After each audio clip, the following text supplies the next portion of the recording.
están? Soy Jessica Soto Huerta. Quiero invitarlos a que me acompañen en este especial Congreso Futuro que lleva hasta ustedes las visiones, las investigaciones, las ideas, las preguntas y respuestas de más de 700 científicos que han visitado Congreso Futuro desde el año 2011. Vamos a revivir las charlas de estos pensadores que han formado parte de este encuentro que nació en la Comisión Desafíos del Futuro y que cuenta con la colaboración de la Academia Chilena de Ciencias, de las distintas universidades, de la sociedad civil, del mundo privado y también público.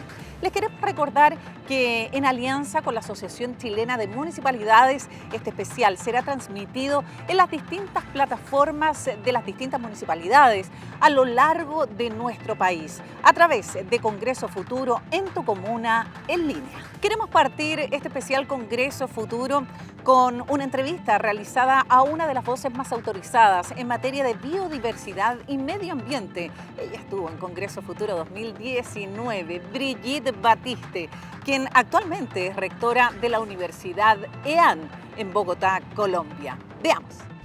Hola, ¿cómo están? Me encuentro con una mujer fascinante. Ella es Brigitte Batiste. Ella es una de las voces más autorizadas y destacadas en los temas medioambientales y de biodiversidad de Colombia. Fue directora del Instituto de Investigación de Recursos Biológicos Alexander von Humboldt y es actual rectora de la Universidad de EAN en la ciudad de Bogotá, en Colombia. Pero por supuesto, lo más importante es que estuvo con nosotros en el Congreso Futuro 2019, hablándonos de los costos del cambio climático. Brigitte, ¿cómo estás tú? Un gusto, pero encantadísima de tenerte aquí en esta entrevista. Bueno, Jessica, el gusto es mío. Yo pensé que me habían olvidado después de esa magnífica invitación que recibí por parte de Chile y que disfruté en compañía de tantas personas interesantísimas. Brigitte, ¿cómo has estado en este periodo que ha sido bien extraño para el mundo en general con esta llegada del coronavirus y que nos tiene recluidos a gran parte de la humanidad? ¿Cómo estás tú en este tema? Bueno, afortunadamente en mi cargo puedo trabajar bien desde casa.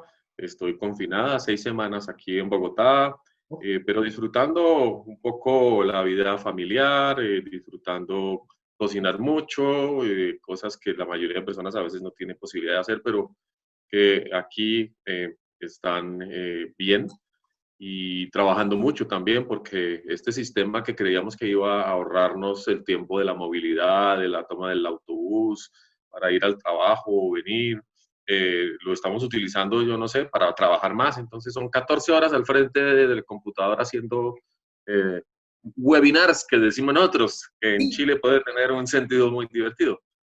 Sí. Oye, Brigitte, iba a empezar por biodiversidad, pero en realidad hay un tema que tú lo planteas, tú eres rectora de una universidad. En temas educacionales, con la llegada del coronavirus, se cambió un poquitito la estrategia en materia de educación, cómo se plantean los contenidos, cómo se preparan las clases. ¿Cómo has visto tú desde primera línea en tu país este tema? ¿Cómo ha llegado a los estudiantes esta nueva forma de la educación? Bueno, hay como dos líneas de trabajo que se han desarrollado. Una más antigua, que era lo que llamamos educación virtual, que son todos los cursos que no son sincrónicos, sino que el estudiante los paga y los puede desarrollar a medida que tiene tiempo, dependiendo de sus recursos, investiga y tiene un tutor que eventualmente le ayuda y soluciona sus dudas.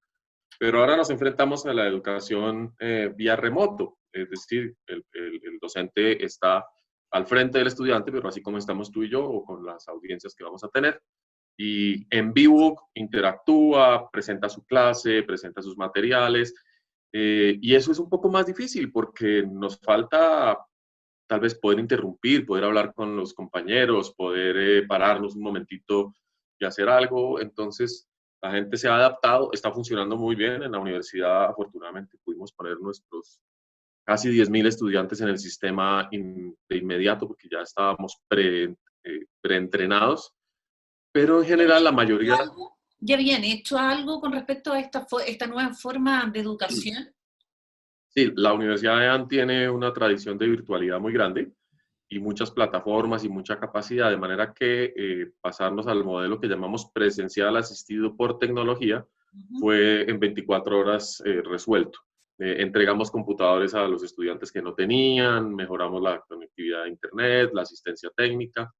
Y todos los programas de la universidad, todo lo que es el bienestar, la cultura, el arte, también lo pusimos en línea. No es la misma experiencia, por supuesto, porque hay que esperar a que los laboratorios, por ejemplo, se puedan hacer de esta manera. Estamos llevando kits de laboratorios, impresoras 3D a algunos sitios de la ciudad para que los estudiantes ahí hagan sus prácticas y hagan algunas cosas. Todo hay que innovarlo. ¿Tú sientes que esta es la universidad del futuro? ¿Esta es la forma de adquirir los conocimientos? Es el principio, sí. Yo creo que vamos hacia un modelo híbrido donde va a haber mucha virtualidad, va a haber interacción mediada por las redes, va a haber mucha realidad virtual. Nosotros ya estamos también diseñando instrumentos de realidad aumentada y realidad virtual para enseñanza, pero también momentos de interacción porque nos tenemos que encontrar. Entonces, la universidad se va a volver un punto más de pensamiento constante y de encuentro para discutir. Me imagino que con las distancias que imponga la pandemia hasta que resolvamos el tema definitivamente en 1 o 2 años. Pero esto nos va a ayudar a que esa universidad, digamos, emerja. Hay algo que a lo mejor ha sido como un poco criticado por un lado en esta nueva forma de educación, pero por otro lado algo que va a ser favorable para los que no tienen dinero para acceder a la universidad. Por ejemplo, el tema de las clases online supone que está el alumno, ¿cierto? Pero puede existir otra persona al lado que vaya adquiriendo estos conocimientos sin necesariamente recibirse con el título que obviamente confiere esa carrera que están cursando. Y por otro lado, agranda las brechas entre la gente que no tiene la tecnología suficiente, no tiene acceso a Internet y limita también el poder acceder a estos conocimientos. ¿Cómo crees tú que se podría resolver eso? Bueno, lo primero está pasando, nosotros tenemos un programa en que ya decimos, invita a un familiar a tus clases, a tu abuelo, a tu abuela, a una tía, a alguien que te acompañe y cuéntanos cómo está viendo el proceso educativo, qué le parece, su experiencia, y sin ningún costo ni nada por el estilo. Es decir, no. Y eso enriquece la clase a distancia de una manera impresionante y la relación familiar. Eso ya está pasando. Y lo otro, indudablemente, la democracia digital tiene que tener una serie de inversiones públicas muy importantes. Tiene que garantizar que todos tenemos acceso a un ancho de banda mínimo, casi que como un servicio público, y tiene que garantizar acceso a ciertos mínimos de tecnología, bien sea en centros a los que podamos acudir, en los barrios, en las escuelas, o que todo el mundo tenga como parte de su instrumental de educativo lo mínimo una tableta o un teléfono inteligente de gama suficiente como para poder interactuar. Es que esto es lo que hace que hoy en día seamos humanidad, seamos sociedad. Brigitte, también tiene que ver con los contenidos que entrega la universidad. Estamos hablando de tecnología, estamos hablando de un nuevo sistema, pero también tiendo a pensar que las universidades también van a ofrecer otro tipo de contenidos, a lo mejor contenidos más vinculados a la biodiversidad, vinculados a la ciencia, vinculados a la tecnología, o se abren también un sinfín de materias que antes no considerábamos para estudiar, ¿no? Todo el currículo cambia y toda la manera de afrontar el conocimiento cambia, porque datos e información ya está todo en las redes, es infinita la cantidad de información que está circulando y que a la que puedes acceder, de manera que la educación, indudablemente, y ya lo veníamos diciendo hace varios años, es más la construcción de criterios inteligentes para utilizar esa información, para modelar, para construir escenarios, y sobre todo para resolver los problemas acuciantes de la insostenibilidad, el tema del cambio climático que se nos está viniendo, y esto es un pequeño ensayo, digamos, de lo que tendremos que hacer para adaptarnos a esas condiciones. Así que sí, el contenido de los cursos y la aproximación pedagógica es muy distinta. Algunas universidades la han resuelto planteando retos y competencias más como el objetivo de la formación que necesariamente el aprendizaje antiguo y tradicional. Ahí nos vamos a tener que hacer muchos experimentos. ¿Y cuánto tiempo más o menos crees tú que va a experimentos? Siempre. Esto es encima, al día. Como que el futuro ya no llegó y no llegó de manera muy rápida, es decir, es constante el cambio.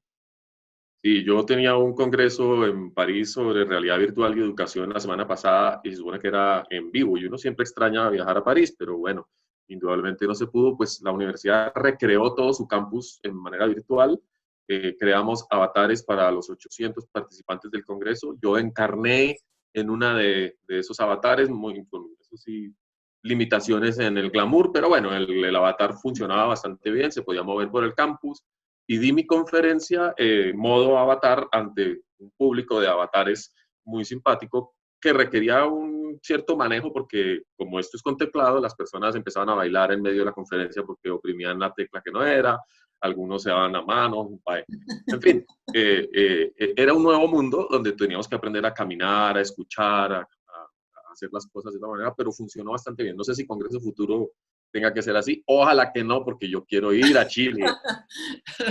Bueno, pero siempre estás invitada, pues, Brigitte. Tú sabes que eres muy bien recibida en Chile. Brigitte, ¿alguna recomendación para la educación escolar que es la que más problemas ha tenido a la hora de entregar los contenidos vía online? Sí, los chicos y las chicas resienten mucho sus compañeros, las amistades y estarse sentados mirando constantemente ese espacio, esa ventana es muy, muy complejo. Yo creo que una de las recomendaciones que la UNESCO nos da, anteayer sacó digamos, su manual para la educación escolar online, es disminuir la presión sobre los contenidos, mejorar el relacionamiento de los contenidos con la vida familiar y la vida local. Es decir, hay varias formas de hacer que los estudiantes jóvenes retomen el amor por el aprendizaje y lo vean como algo muy positivo. Pensando que ellos, por ejemplo, son los primeros que quieren aprender a cocinar vía redes. Entonces, los temas de gastronomía están en boga. Todos, yo creo que todos los niños están haciendo recetas, están haciendo pan, entonces, aprovechar esos intereses que sí demuestran que se puede hacer algo a través de las redes de manera muy interesante para mirar los otros contenidos de la geografía, de la historia. Lo que pasa es que sí, la pedagogía se estaba quedando un poco atrás. Sí, a los chicos les gusta mucho investigar. Tú le dices algo y ellos van inmediatamente a internet a conocer, pero obviamente algo que les gusta, astronomía, tal como dices tú, la cocina y todo. Brigitte, La biodiversidad, eso es lo máximo. Los bichos son lo máximo. Brigitte, hablando de biodiversidad, este coronavirus nos ha recluido en nuestra casa y ha permitido observar un poquitito más cómo es la naturaleza, cómo es la fauna, cómo se ha movido la fauna también en las distintas ciudades, cómo han salido las aves, los peces, cómo se han limpiado las aguas. ¿Cuál ha sido el punto como más positivo de lo que puedes tú ver con respecto a esto que nos ha tenido recluido en nuestra casa, pero le ha dado libertad a la biodiversidad? Bueno, yo creo que lo más importante es que nos hizo volver a ver el mundo sin nosotros en el mundo. Y de alguna manera reflexionar sobre cuál es nuestra huella cotidiana en el mundo y cómo podemos tomar decisiones para que si queremos retomar el aire limpio, si queremos retomar el agua eh, limpia y ver fauna, por lo menos cierto tipo de fauna en nuestro entorno, se puede, pero entonces hay que hacer ciertas cosas parecidas a las que nos obligó a hacer la coronavirus. Eh, y ahí vamos a tener la opción de sopesar cuáles son esos sacrificios que deberíamos hacer y si vamos a seguir movilizándonos de manera contaminante, si vamos a consumir de la misma manera que antes o si de verdad valoramos tener un ambiente de mejor calidad. Entonces, ese es yo creo que el legado más importante de esta crisis. Hay un cierto temor que ahora con este regreso a la normalidad, por así decir, este proceso que están viviendo distintos países de salir de la reclusión y comenzar este sistema económico en el que nos vemos envueltos como humanidad, pueda tener un efecto rebote en el medio ambiente, es decir, más contaminación que antes, no solo en los mares, en el aire, más a lo mejor depredación por el tema de la pobreza. ¿Cómo lo ves tú? Sí, sí, es un riesgo importante porque vamos a quedar tremendamente endeudados financieramente, vamos a afrontar una recesión económica muchas quiebras de pequeñas empresas, va a haber, la informalidad está tremendamente golpeada y vamos a tener eh, retrocesos en el bienestar que se había construido en las últimas décadas. De manera que es factible que muchos procesos de producción intensifiquen la transformación del mundo. El precio del oro está por las nubes y Colombia tiene una gran producción de oro y el 95% es ilegal y se está haciendo de una manera desastrosa en relación con la biodiversidad. Se están destruyendo ríos enteros y todo dentro de ese marco de la ilegalidad y el narcotráfico. Y es muy complicado gobernar ese proceso, de manera que tenemos mucho miedo a que toda esta gente que está ahora con problemas económicos empiece a migrar hacia las minas, hacia todos estos espacios y se intensifique la presión por el oro ilegal, por ejemplo, solo por poner un caso. ¿Tú sientes que la economía extractivista va a dar pasos agigantados en comparación con la economía sostenible? No, yo he visto en general una perspectiva cada vez más sensata y una reflexión importante en el mundo empresarial, sobre todo. Sigue habiendo capitalistas salvajes, por decirlo de alguna manera, pero en general también el empresario se da cuenta de que hace parte de un mundo lleno de vulnerabilidades, de que no solo por la COVID, sino el cambio climático realmente podemos llegar a situaciones realmente muy drásticas donde hacer negocios es imposible. Entonces ha habido una migración y una exploración que yo creo que todavía es tímida, pero que tiene un potencial grande y ojalá se acelere ahora, de emprendimientos y empresarios con perspectivas de sostenibilidad. Ahora, ¿cómo lo vamos a hacer? Es la pregunta que nos hacemos entre todos. Yo creo que los gremios están empezando, por lo menos en Colombia, a preguntarle a las universidades, ¿cuál es el tránsito hacia un modelo más sostenible? Todos tienen políticas de sostenibilidad. Hace 10 años era greenwashing, hoy en día es mucho más estructural. Y sí creo que vamos orientándonos a un modelo mucho más sostenible. Puede ser una bioeconomía, una economía circular. En fin, hay muchas posibilidades para explorar ahí. ¿Tú crees que los gobiernos deberían considerar algo que ustedes en Colombia tienen y que ha sido bien recibido por los expertos en biodiversidad, que tiene que ver con el derecho a la naturaleza? ¿Tú crees que los gobiernos deberían considerar este tema como factor esencial para proteger la biodiversidad y el medio ambiente?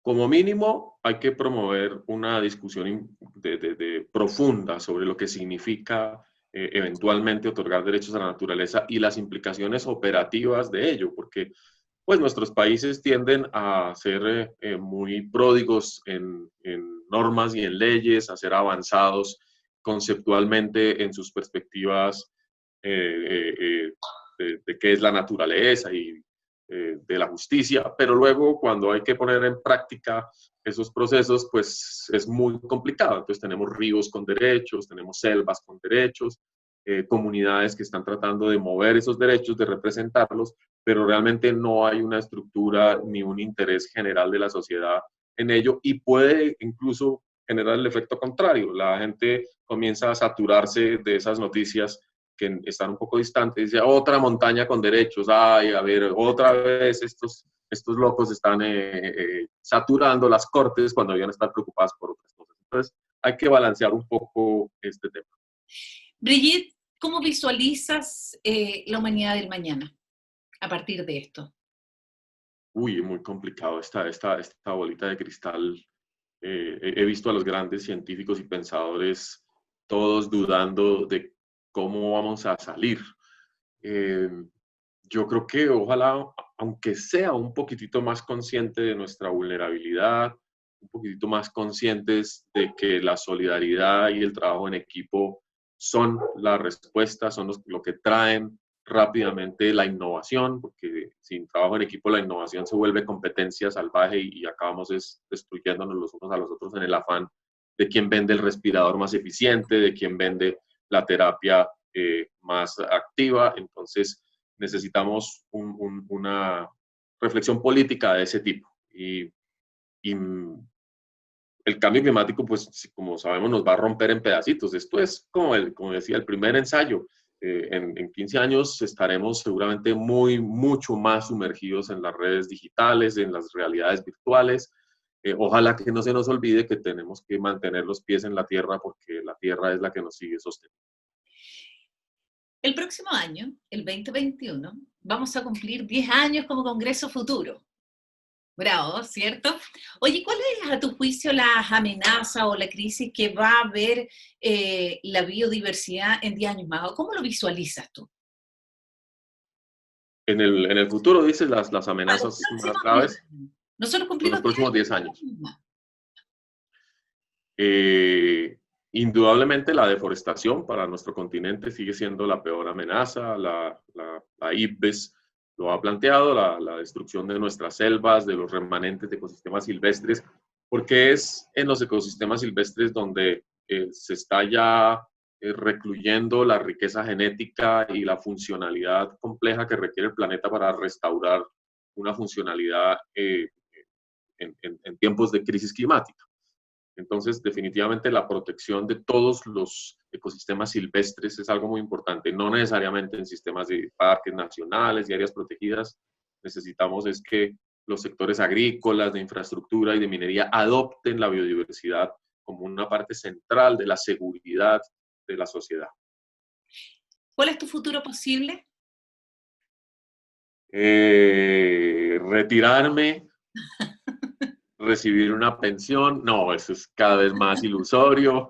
Espero escribir mucho, que la universidad pues prospere y logre encontrar nuevos nichos. Eso me parece apasionante, es un reto nuevo, llevo un poco más de 6 meses a cargo, entonces ahí habrá, espero, muchas gratas sorpresas.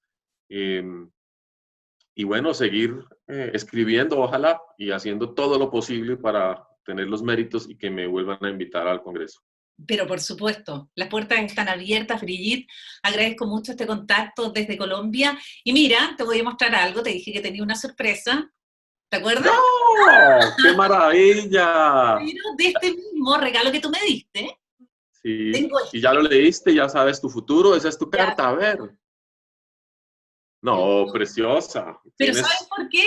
Te la ¿por qué? regalo, porque tú has sido un sol con el Congreso del Futuro y porque para la humanidad también necesitamos ver el sol en los próximos meses. Yo creo que esta es como una oportunidad para replantearnos, tal como dices tú, ver la biodiversidad de otra manera.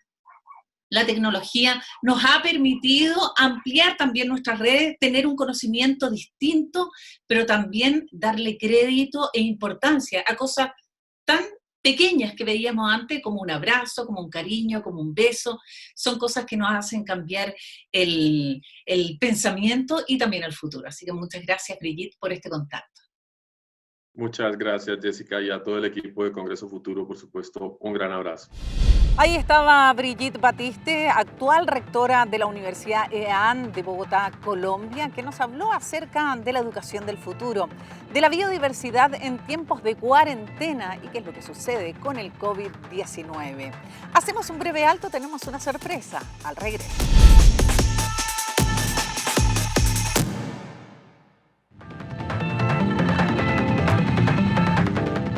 Estamos de regreso en este especial Congreso Futuro, un programa que se transmite también en las distintas plataformas de las diversas municipalidades de nuestro país a través de Congreso Futuro en tu comuna en línea.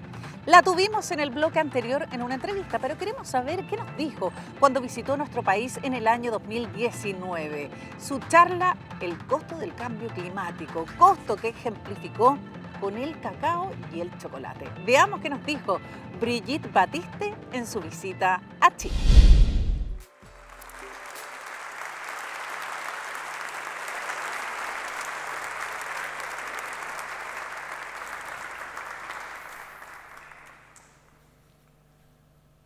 Muy buenos días, es un gusto estar aquí en Santiago en este Congreso del Futuro y quiero hablar con ustedes respecto del tema de los costos del cambio climático. Uno de los rasgos fundamentales de la especie humana es su capacidad de diseñar, de intervenir el placer, de intervenir el gusto. Muchos de esos placeres están amenazados hoy en día por la trayectoria del calentamiento global, por la trayectoria del cambio ambiental. Estamos abocados a un momento coyuntural en el bienestar de la humanidad. Uno de esos placeres que yo creo que compartimos casi todos, desde los niños hasta los adultos, que no tiene consecuencias negativas, sino por el contrario es, aunque sea un poco adictivo, un gusto, es el chocolate. El chocolate está amenazado. El chocolate, la persistencia, la posibilidad de que exista cacao para el mercado mundial, para nuestros postres, para nuestra gastronomía en el año 2050 es baja, por muchos motivos. Uno de ellos, que hemos tomado decisiones equivocadas en el pasado, pero en cualquier caso, decisiones que tienen que ver con la transformación del cultivo del cacao, con la transformación del uso del cacao. Y voy a referirme un poco a la posibilidad de que perdamos el chocolate y eso qué implicaría y cómo podemos utilizar el tema del chocolate como un mecanismo para estimar cuál es el costo del cambio climático.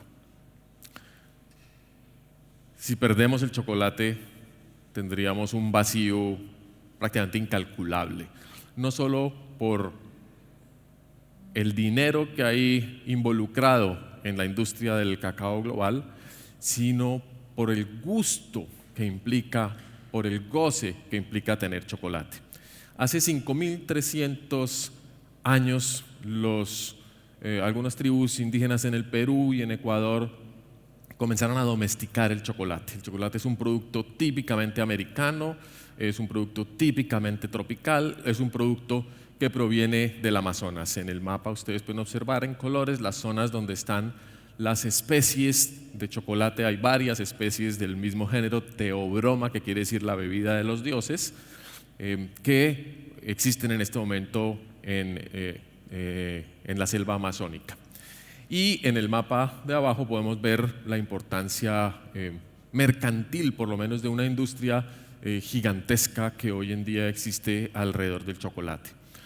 Uno de los problemas, sin embargo, es que la genética del chocolate fue decidida hace cerca de 50 años y se extrajo de unas pocas plantas que son las que hoy en día estamos cultivando en todo el planeta y hacen muy vulnerable el cacao a los hongos, enfermedades y condiciones climáticas de donde se produce.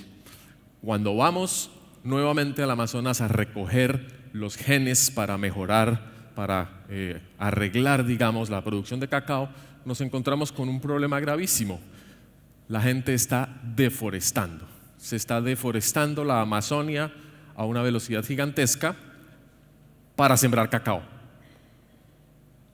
Miren la paradoja, no estamos encontrando los genes que se requieren para recuperar la producción de cacao porque queremos sembrar cacao en un sitio donde ya hemos eliminado el bosque. Es una de las contradicciones ambientales que estamos experimentando en este momento y que hacen referencia a la insostenibilidad. Es claramente un ejemplo de cómo un sistema de producción, cómo una economía se puede hacer insostenible. El cacao representa, como les decía, una industria en el mercado global de cerca de 100 billones de dólares. Son pocos países los que participan de esta economía y hoy en día más del 50% del cacao es producido por países africanos a los que fue introducida la especie. Pequeños productores de cacao en general que tienen sus granjas, que tienen me están amenazando. Que tienen sus granjas y venden el cacao a los intermediarios y a las grandes empresas que hacen las chocolatinas que nos llevan todos los días al supermercado. Cerca de 4 millones de personas dependen económicamente en sus ingresos del cacao, pero los productores solamente reciben entre un 3 y un 6% de los beneficios que se derivan de la industria del cacao. Ya aquí tenemos un tema de distribución social también delicado. Pero la industria también distribuye, genera empleo, genera comercio, genera una cantidad de resultados importantes de los cuales dependen cerca de 50 millones de personas. Yo no sé cuál será el tamaño del mercado de cacao, del consumo de cacao en Chile, pero hay estadísticas por todas partes. ¿Qué pasa con el cacao y el cambio climático? Ahora sí, el cacao es tremendamente susceptible a las modificaciones ambientales, a las modificaciones de humedad, a las modificaciones de pluviosidad, a las modificaciones de luminosidad que provienen del entorno climático. Eso ha restringido, de hecho, su expansión en muchos países. El cacao es un árbol perenne, dura muchísimos años, es de producción lenta y por tanto requiere cierta estabilidad climática. Ahí está la primera amenaza. El clima está cambiando, por tanto el cacao está comenzando a sufrir los embates de ese calentamiento global. Pero el cacao también es una planta muy silvestre que crece en la selva, es una planta que debe cultivarse dentro de la selva y los cambios que hemos hecho en el cultivo del cacao han hecho que no tenga las relaciones ecológicas que lo protegen.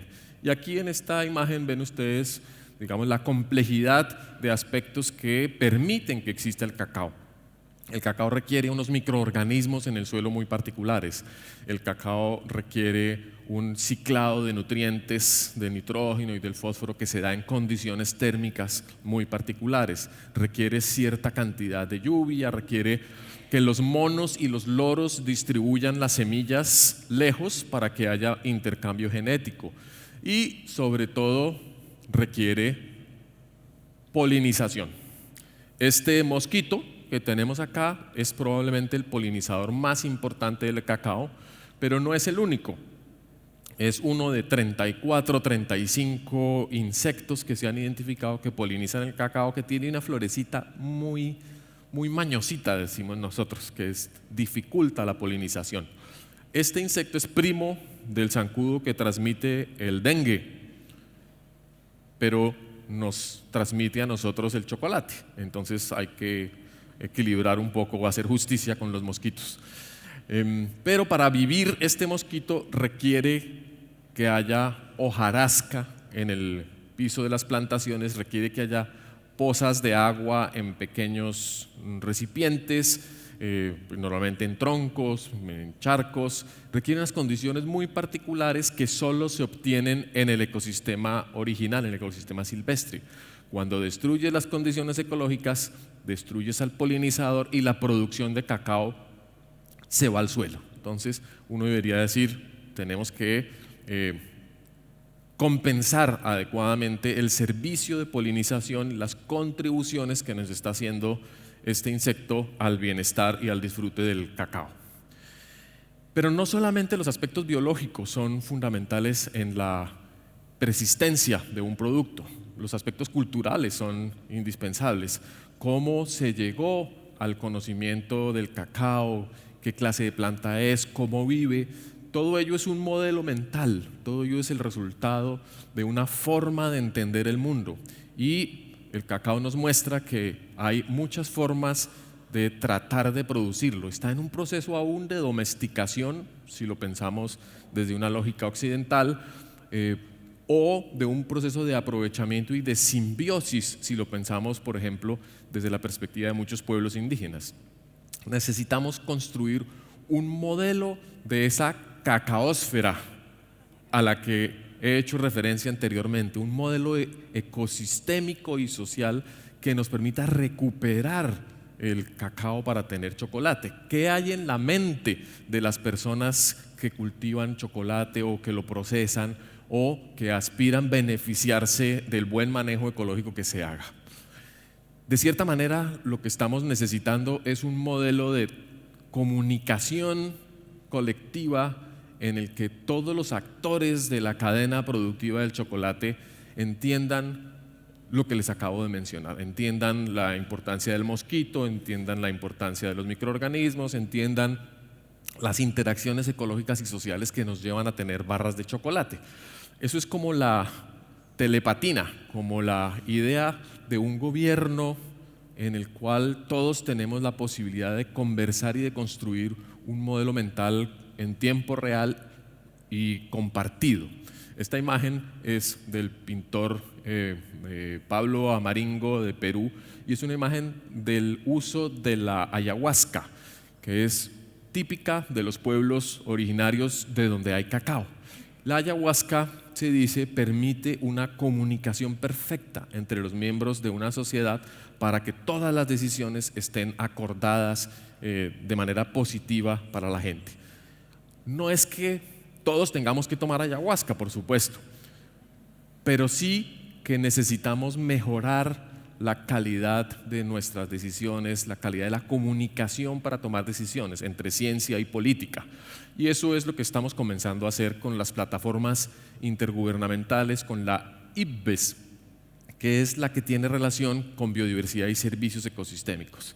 La IPBES se propone, existe hace 7 años, 130 países, reconocer por qué distintos entornos, por qué distintas instituciones y cómo los estados valoran la biodiversidad, cómo gestionan la biodiversidad para garantizar el bienestar de la sociedad. Entonces la IPBES le da un espacio muy importante al tema de la valoración de cualquier servicio ecosistémico como la polinización que lleva al cacao y a partir de ahí tratar de entender cuáles son las inversiones, los esfuerzos, el trabajo que hay que hacer para garantizar que se construya sostenibilidad. ¿Cómo construimos hoy en día esa matriz telepática para hacer gestión ambiental, para conectar a los tomadores de decisiones, para conectar a la señora ministra que acaba de hablar con nosotros con las preocupaciones de las comunidades locales, de las empresas que producen chocolate y llegar a una propuesta rápida, porque tampoco hay mucho tiempo, de aprovechar el cacao de manera sostenible? Pues tenemos muchas opciones y en este congreso se han hablado de muchas cosas. Una de ellas es la ciencia participativa, utilizar la tecnología para monitorear en tiempo real y de manera masiva lo que está pasando a la biodiversidad. Y ya no solamente vamos a hablar del chocolate, vamos a hablar de la producción de vino y los ecosistemas vitícolas, vamos a hablar de los ecosistemas que tienen pastoreo de ovinos, por ejemplo, en la Patagonia, vamos a hablar de cualquier tipo de paisaje. La gente con sus dispositivos celulares, con sus computadores, está contribuyendo hoy en día mucho más que toda la historia de expediciones y de trabajo de campo de las universidades y de la academia clásica. Tenemos cámaras trampa, la posibilidad de tener datos, miles de datos de fauna silvestre moviéndose a través del territorio, para los que se requiere gran capacidad de cómputo, manejo de Big Data, inteligencia artificial para clasificación de imágenes y luego capacidad de modelamiento junto con imágenes de satélite que armonicen e integren esa información. Eso ya lo estamos haciendo, estamos modelando el ecosistema entre todos. Todos ustedes son parte de esa iniciativa y pueden serlo en una ciudad que quiere saber cómo va no solamente el clima, sino la biodiversidad. Al fin vamos a obtener seguramente una construcción tridimensional, insisto, casi que en tiempo real, como una especie de sala de mando.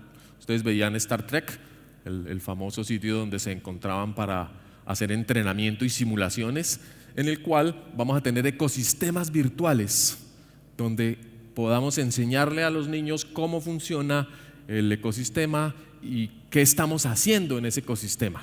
Imagínense ustedes entonces acá esto convertido en una sala de mando para la producción de cacao y chocolate. Buenísimo, todos tendríamos la posibilidad de intervenir en la cadena productiva, conservando y al mismo tiempo garantizando que haya chocolate. Claro, ¿cómo vamos a construir esa economía moderna o esa economía sostenible del chocolate? hay que pensar una transición, hay que pensar que de los modelos extractivistas con los que hemos vivido en nuestros países debe derivarse una porción importante de esos recursos, de esas regalías, de esos impuestos para esa nueva economía de lo orgánico, de lo biológico y lo tecnológico que nos va a permitir llegar al 2050. Y eso quiere decir que tenemos que tomar unas decisiones muy estratégicas sobre hasta cuándo vamos a seguir utilizando el petróleo, el carbón y otros productos, y qué tanto ese proceso se conecta con el siguiente. En Colombia estamos hablando de convertir petróleo en chocolate. El petróleo tiene que salir en los próximos 25 años, pero tiene que dejar la capacidad instalada, y una capacidad instalada con justicia social, con equidad, con conocimiento, para que no sea simplemente un gesto efímero o un gesto de lavado de cara de las empresas que hacen la explotación.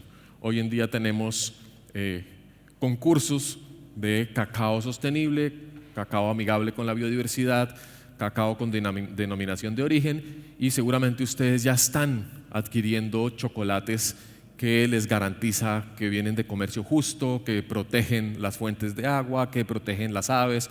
Esperemos que haya un cacao que realmente sea ecológico y reconozca las contribuciones de los mosquitos a la polinización y las contribuciones de los microorganismos al ciclado de nutrientes. Ese sería en gran medida la posibilidad de recuperar no solamente el cacao ya, sino, como les decía, muchos de los sistemas de producción de alimentos a los que aspiramos para que millones de personas en el futuro no sufran desnutrición y tengan acceso no solamente a lo básico, sino también puedan gozar los placeres que nuestra especie ha sabido construir. Muchas gracias.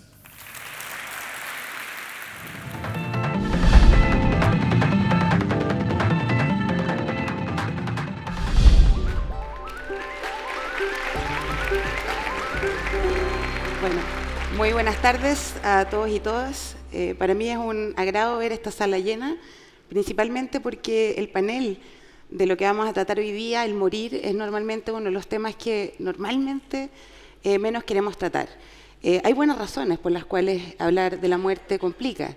La muerte está relacionada con eventos dolorosos, con la pérdida de los que queremos y, por supuesto, con una de las cosas que quizás más nos puede poner en problemas, que es el fin de la propia existencia. Sin embargo, en estos pocos minutos que tengo y que hemos tenido todos los expositores, de verdad un desafío en poco tiempo tratar de transmitir un mensaje que sea valioso, es que esta pregunta se pueda responder. Darles razones, ojalá buenas razones, de por qué sí es importante y necesario pensar y reflexionar en la muerte. Entonces, evidentemente mis tradiciones son dos. Una es la filosófica y la otra la bioética. Desde la filosófica hay muchas razones desde las cuales yo podría decirles cuál es el significado y la importancia que tiene pensar en la muerte. La lista de filósofos es enorme. Esto ni siquiera es representativo de todos los pensadores que se han ocupado en tratar el tema y la problemática de la muerte. Pero son los pensadores con los cuales yo dialogo principalmente. Wittgenstein, Sartre, Heidegger, Pascal, Kierkegaard, son algunos de los nombres. No vamos a entrar en detalle porque no tenemos tiempo, pero me es importante decir que lo que un filósofo hace, o como yo al menos entiendo la filosofía, es siempre en el diálogo con estos autores, y en la medida en que nos tienen cosas que decir todavía, me parece que son relevantes e importantes. En un congreso futuro donde se habla de tantas innovaciones tecnológicas, tantos avances, y aún seguimos muriendo, merece la pena hablar sobre la muerte. Una de las preguntas más antiguas que se hicieron los filósofos, en particular Epicuro, es esta: ¿es la muerte un mal? Y el filósofo nos dice: la muerte, temida como el más horrible de los males, no es en realidad nada, pues mientras nosotros somos, la muerte no es, y cuando ésta llega, nosotros no somos. Lo que aquí el filósofo está tratando de decir es que si la muerte significa el fin de las percepciones, de todas las percepciones que podemos tener como sujetos, y lo que se percibe como bueno o malo requiere justamente que exista un sujeto que perciba, al llegar la muerte no podemos percibirla como mal porque ya no estamos, no percibimos. Esta, digamos, aproximación a la muerte puede permitir quizás no temerle y puede quizás contentar a algunos, pero a muchos quizás no necesariamente, porque, como decíamos antes, la muerte significa el fin radical de todas nuestras posibilidades. Cada uno de nosotros es una biografía, es un proyecto vital, es decir, es lo que quiere ser, lo que puede ser, lo que se proyecta. Ustedes están acá y ya saben que en un rato más van a salir, quizás lo que van a hacer mañana, quizás lo que van a hacer en un año más. Esos proyectos vitales, esas posibilidades, todas las que son, con la muerte cesan. Precisamente esa conciencia anticipada sobre la muerte, es decir, nosotros no necesitamos un peligro inminente para saber que vamos a morir. No necesitamos la amenaza de alguien que con un cuchillo atente contra nuestras vidas. Lo sabemos de antemano y eso precisamente agobia.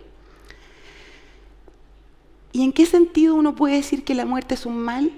Bueno, en el sentido en que uno dice que priva de una existencia valiosa. ¿Cómo es eso de una existencia valiosa? Desde octubre en adelante, yo creo que este es un buen ejemplo para explicar esto de la vida valiosa. Desde octubre del año pasado, los lemas en las calles dicen hasta que valga la pena vivir. ¿Qué significa esto? Significa que la vida para un ser humano no basta solamente con su existir biológico. A nosotros no nos basta con respirar, no nos basta con reproducirnos. Nosotros necesitamos tener y darle un sentido a nuestra vida. Para que la vida sea un bien, la vida humana, tenemos que tener intereses, deseos y, repito, sentido. Si carece de esas cosas, la vida no necesariamente es valiosa. Entonces vemos cómo empezamos a hablar de la muerte y hemos llegado a la vida. Entonces pareciera ser que pensar en la muerte, y esa es la tesis que quiero proponerles, por más que agobia, revitaliza para la existencia. Y como les contaba, yo dialogo con algunos filósofos. Heidegger, por ejemplo, hizo muchísimas cosas y una de las interesantes que plantea es resaltar el significado de la muerte para nuestra existencia. Él dice, animales, plantas, personas también dejamos de existir, pero solamente el ser humano muere de una forma especial porque precisamente reconoce lo que somos, finitos, acotados, mortales.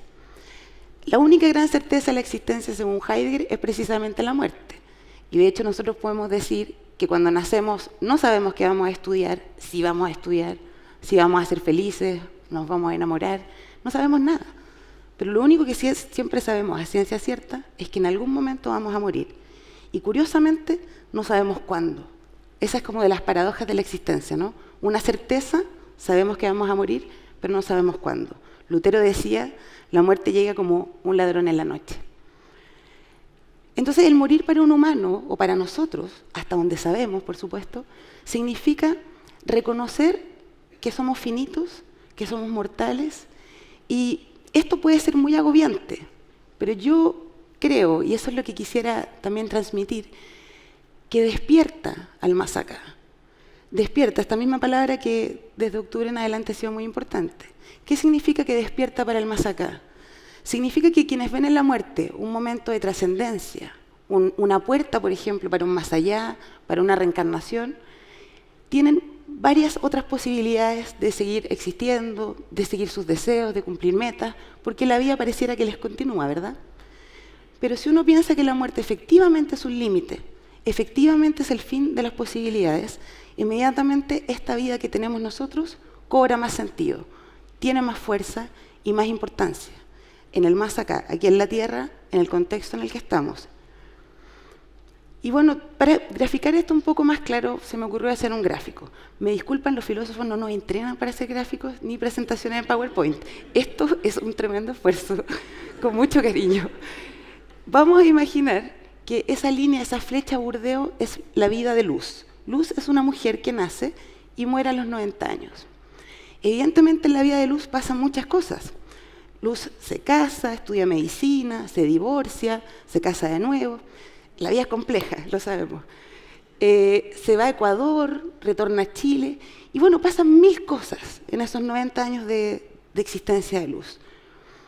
Lo que yo quiero decir es que todas esas decisiones que Luz tomó en su vida implicaron la biografía que ella tiene, acotada, y donde ciertas posibilidades, Por ejemplo, estudiar medicina significó no estudiar otra cosa, o casarse con una persona o divorciarse implicó que luego ya se fuera quizás a Ecuador. Las decisiones que nosotros tomamos en nuestra vida siempre significa tomar algunas posibilidades y cerrar muchas otras. Si nosotros pensamos que desarrollamos la tecnología por medio, digamos, de tecnología genética o quizás virtual, y creamos una luz 9.0, donde esa flecha verde vendría siendo su vida. Luz nace en algún momento o es creada y vive infinitamente. Luz es inmortal.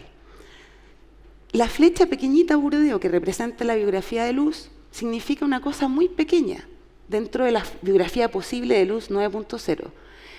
¿Qué quiere decir esto? Que las posibilidades que toma luz no son tan relevantes en la vida de luz 9.0 porque puede tomar infinitamente otras posibilidades. ¿Entienden? Entonces, nosotros no somos luz 9.0, somos mortales. Por lo tanto, cada una de las decisiones que tomamos configura nuestra vida. Y la muerte o la conciencia de la muerte nos permite tener plena claridad de que esta vida que tenemos es única e irrepetible.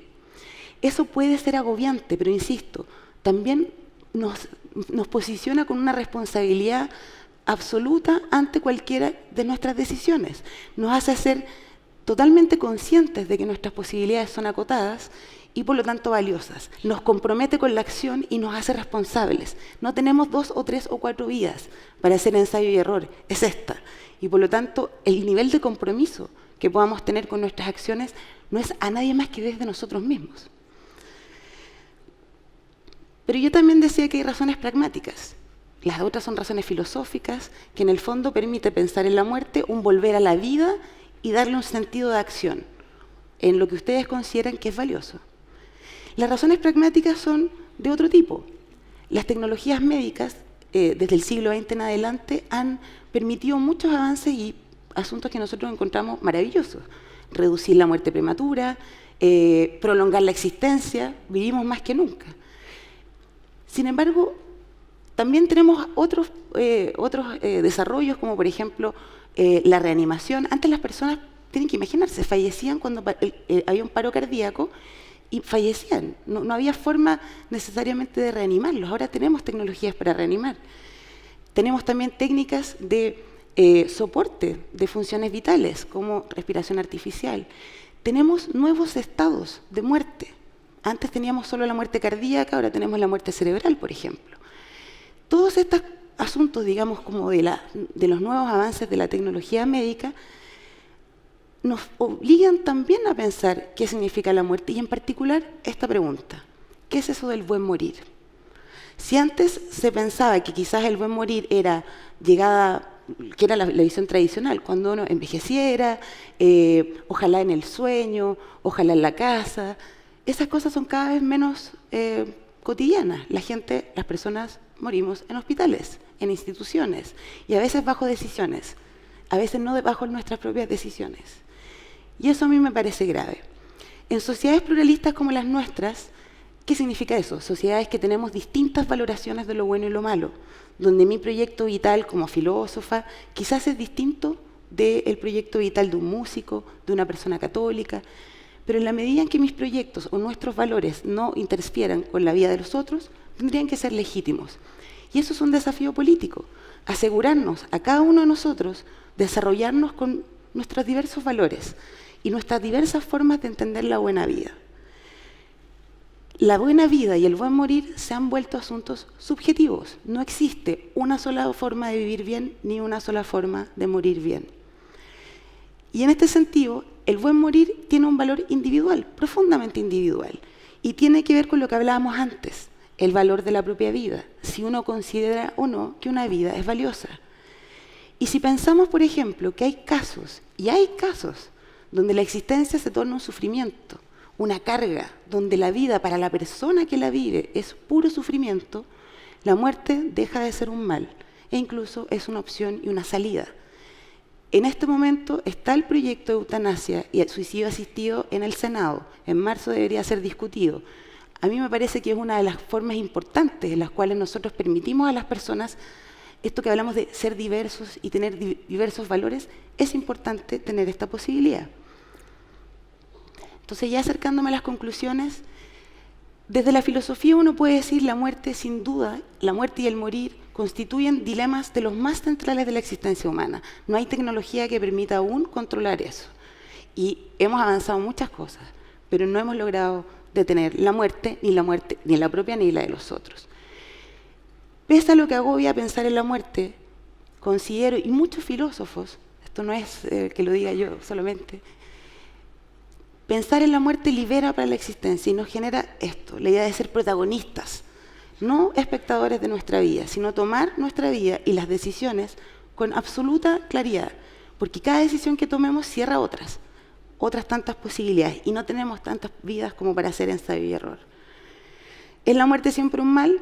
No, porque hemos visto, la vida es evaluada en la medida en que nosotros consideramos que nuestra propia vida es valiosa, y para eso hay condiciones que tienen que ser elegidas genuinamente. Eso significa seguir la vida tal como uno cree que merece y vale la pena. Por lo tanto, decidir cómo queremos morir es siempre también decidir cómo queremos vivir. Y hay límites y formas en las cuales nosotros podemos y legítimamente debemos ser apoyados por los estados y por las políticas que nos permitan vivir como queremos y morir como queremos. Y como se ha dicho desde octubre en adelante, nosotros queremos vivir hasta que valga la pena. Muchas gracias.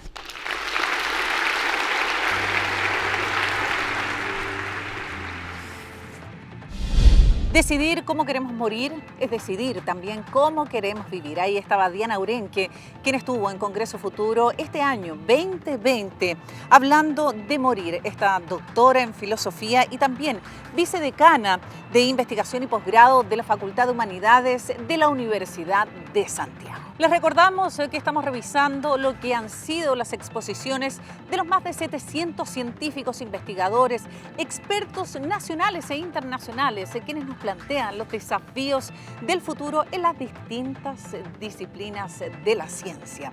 Estamos con ustedes a través de TV Senado y también a través de las distintas plataformas de las municipalidades de nuestro país. Estamos transmitiendo en Congreso Futuro en tu comuna en línea, gracias a la Asociación Chilena de Municipalidades. Gracias por habernos acompañado en este especial Congreso Futuro y los dejo invitados a que nos juntemos en otra edición para revisar más de lo que han sido los desafíos del siglo XXI.